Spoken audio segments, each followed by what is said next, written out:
Hi guys, I'd like to talk to you regards to the history of New Zealand.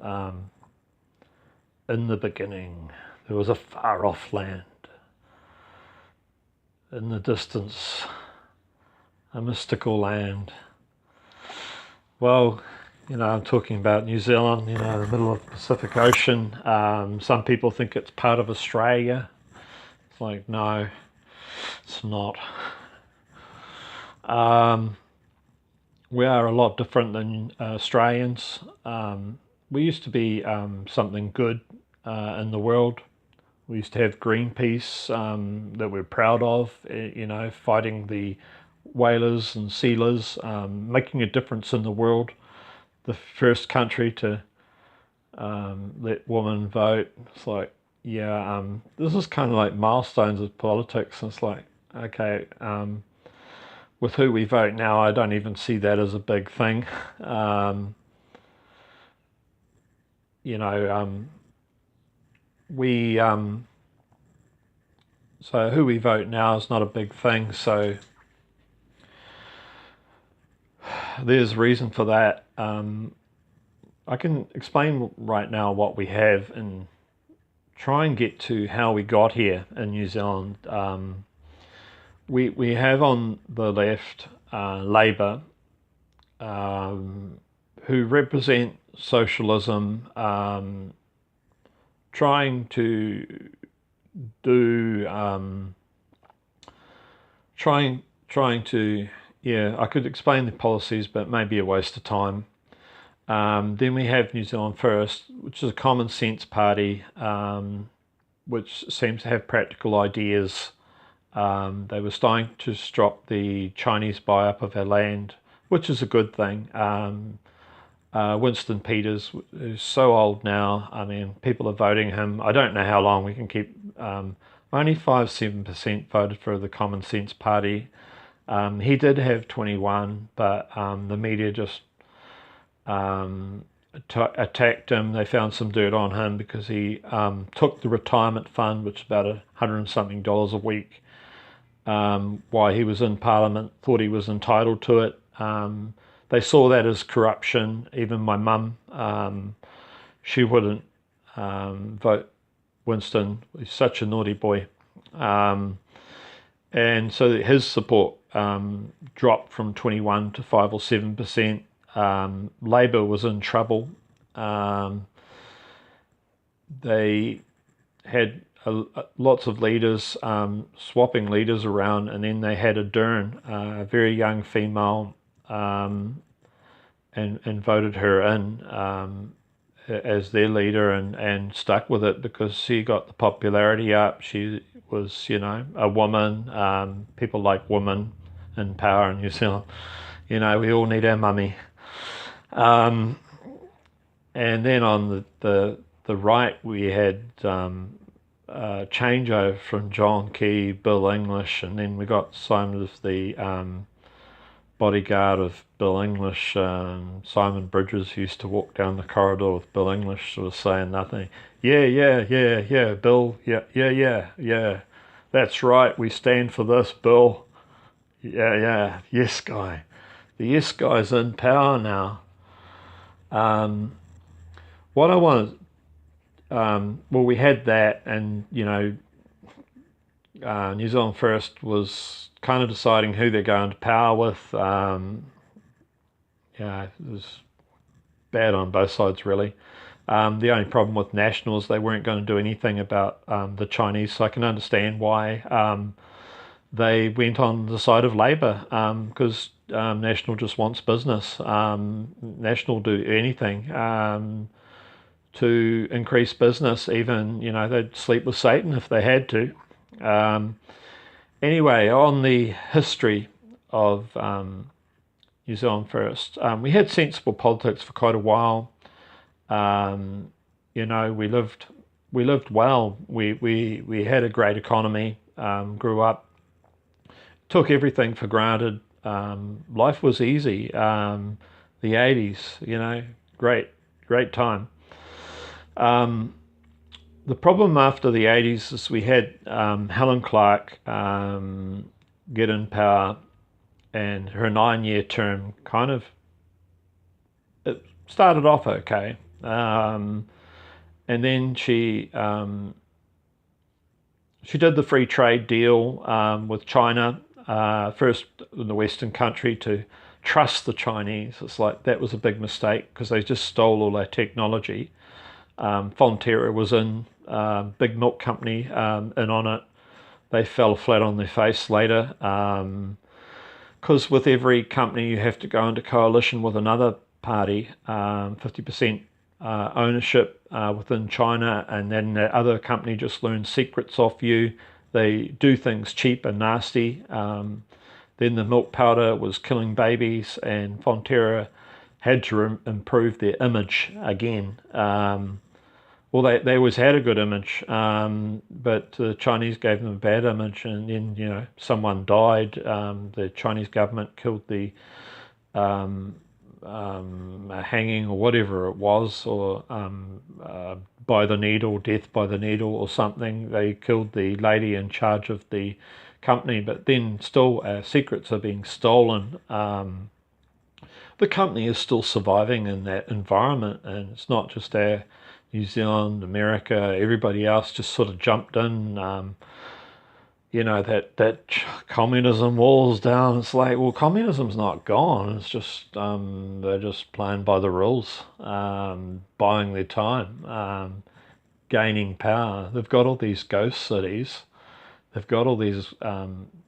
When that started, they had all these ghost cities where the buildings are filled down. So they build brand new buildings, and the buildings are falling down. And then they have to invest somewhere. So, obviously buying land in New Zealand, America, Australia, Africa, all over the world is a good idea. And then what they do is they pay a lot more. They pay 300 million more for a block of land near a port. So they build a port and then ship the raw products, so they stop the jobs. They stop the high-paid jobs of processing the raw product. Then they start buying up the trees, the raw product. And we're all greedy because the buy-up helped us with buying time. We knew the New Zealand economy was crashing. Getting back to the who helped Labour, John Key from National came through. Everything that Labour started passing through, United Nations laws at the end of their term, they just whipped it through so Labour could get blamed for that. John Key just supported the whole thing. John Key was the George Soros investor. Every time George Soros invested or pulled his money out, John Key and many others would follow. And, they bankrupted Malaysia. I don't know what else they did, but that George Soros is wanted as a criminal by France and Russia. But anyway, this John Key guy, came back from Hawaii. He was a poor boy when he left, came back as a rich man, and became the leader of the National Party through the ranks because we didn't really have a leader, and he just took over. He had the pull from America that we didn't know about. Well, I think people knew, but it's like, that's conspiracy stories. Let's just vote this guy in.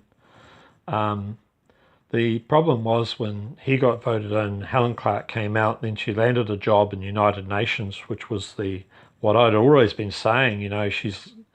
She's doing this to get a job in United Nations. She landed a $2 million a year tax-free job with United Nations. At the time, I think it was $2 million or $4 million, in charge of children, protecting children from pedophilia and the slave trade that Trump has been exposing.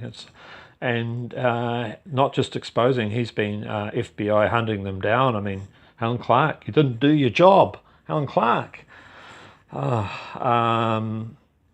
She's out now without a job back in New Zealand. It's like, yeah, well, what did you do? I mean, you're just working within the world. I mean, that's what New Zealanders do. We just work within the world and try and be part of the success story of the world. And there's money out there. We need to be part of it. Yeah, well, John Key came into power. Then, he was an Obama supporter. He helped attack Israel. New Zealand fell into line. I mean, we loved Obama, black guy. I mean, it's good to support black guys. It's the new thing to support them. So let's do it. This guy is a good guy, good speaker, charismatic liar, but that's not, yeah. Obama started a lot of wars. Obama destroyed the Middle East with the help of Hillary. And, Obama's the same. He just came along, who the heck's this woman? And, needed her help against the Republicans. And they just destroyed country after country after country. When Trump came into power, he just stopped all the wars. He threatened them. He did what he could. He could pull money the corruption money that these countries were relying on, because CIA's everywhere, and they try to make corruption money out of anything. And so even with sanctions, the CIA are making big money behind the scenes in those countries. And that's another story for Black Ops or wherever their money is going. But they just became big and powerful throughout New Zealand, not New Zealand, throughout the world. And, that's a big thing, CIA. But New Zealand politics, it went to horseshit. On one side we have Labour, Liberals. We stopped Stefan from speaking because Liberals were shutting down buildings as saying, we won't support you. I mean, New Zealand's just a liberal country. We just shut down everything. I don't think people even know what liberal means. No one knows what it means. We're very naive, very innocent here, but we have been fed media lies for such a long time. We don't know about Mockingbird. We don't know that that came under CIA control. I mean, when Trump was in power, CIA were the enemy. At the end of the day, the guy who'd been planning for the globalism, well, it's not George Soros. I'm sure he's just one of many, but he was in charge of getting America to where it's at, and he's been pulling the strings. I mean, he lives very close friends with Hillary, and I've mentioned in another how he supported Ukraine, and all the freedom fighters were Nazis. How he supported Antifa, how he supported the caravans, probably EU, because he used his little brainchild, his little experiment of globalism. He's the one behind it. So he wanted Ukraine to break from Russia. He wanted all the resources there. He wanted more power to EU. But all the freedom fighters were Nazis. He doesn't worry about that. He goes back to World War II, where he's a young kid pretending to be a Christian and taking possessions off Jews, probably how he got his wealth today.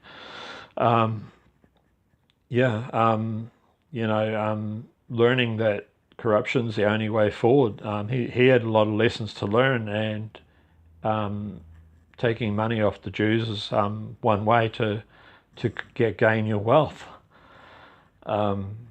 There's just a lot of corruption there.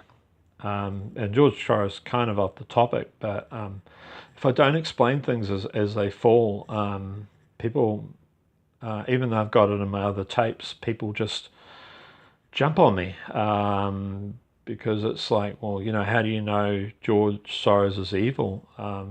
He's behind everything. United Nations, the Catholic Church, fall in line under him. I even heard Protestants are helping with the caravans going up. The church is behind all this. It's like, what are you guys doing? You're not representing Christianity. You're representing the people that are going to kill you. It's like, oh yeah, bring on end times. Yay, yay, yay. Bring on end times. Bring on the mark. So we get all that mark, get it chipped, like the 4,000 Swedes. We want this global world order where they prosecute, and Jesus will come and save me. No, he won't save you. You'll be the last on the list. Did you fight it? Did you do anything? You're not going to heaven. Get on social media. Plant out your friggin'... Do something. Stop being lazy. You're not going to heaven. You're helping... you're helping the enemy. You're stopping nationalism. You're helping the enemy. It's like, I mean, there are good Muslims, there are good Christians, there are good gays. I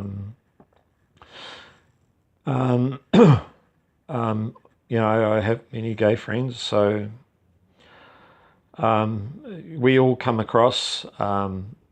We might be pro ourselves a bit. I do like New Zealanders, and we're a mixed race. Somebody said, I'm a nationalist.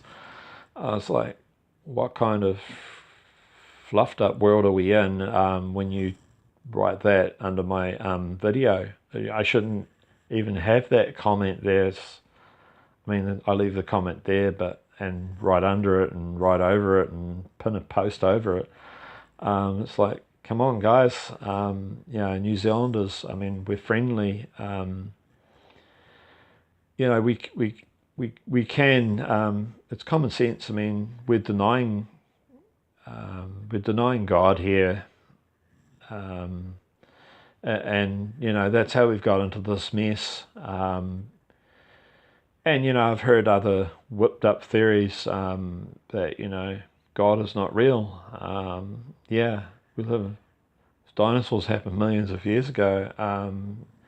I can't go there. It's like believing in fairy tales of a red Tesla car flying in space. NASA and Tesla are creating little fairy tales, and I'm just sick of it. You can prove that you can get out of that Van Allen belt. I'm not going to believe anything. Anyway, guys, just try and subscribe. I need some support. It's really hard to get to my Facebook followers. I only got 340, and it's just so hard to get to start YouTube these days. With everyone has these platforms. A lot of idiots. Speaking half truths. We need the truth out there, and the half truths have got to stop, guys. Come on.